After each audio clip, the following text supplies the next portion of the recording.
இந்திய நெப்போலியன் என்ற பட்டம் இவருக்கு கொடுக்கப்பட்டது. மகா அசோகர், மகா அக்பர், சமுத்திரகுப்தர், இரண்டாம் சந்திரகுப்தர். Answer is சமுத்திரகுப்தர். முதலாம் சந்திரகுப்தரின் மகனான சமுத்திரகுப்தரை பற்றி, அவரோட ஆட்சி ஆளுமையை பற்றி அலகாபாத்தூன் கல்வெட்டு சொல்லுது.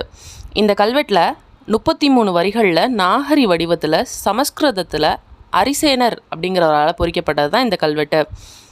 பிரசஸ்தி, அதாவது ஒருவரை பாராட்டி புகழ்கிறது, அதுதான் சமுத்திரகுப்தரை பற்றி அரிசேனர் இந்த கல்வெட்டில் சொல்லியிருக்காரு.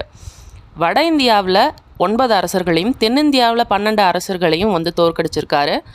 தென்னிந்தியாவில் பல்லவ அரசரான விஷ்ணுகோபனையும் தோற்கடிச்சிருக்காரு. கிழக்கு வங்காளம், நேபாளம், ராஜஸ்தான் பழங்குடியினர் எல்லாருமே இவரோட மேலாதிக்கத்தை ஏற்றிருக்காங்க. தீவிர விஷ்ணு பக்தரான இவர் தங்க நாணயங்களை வெளியிட்டிருக்காரு. அதில் இவர் வீணை வாசிப்பது போன்ற உருவம் பொறிக்கப்பட்டுள்ளது.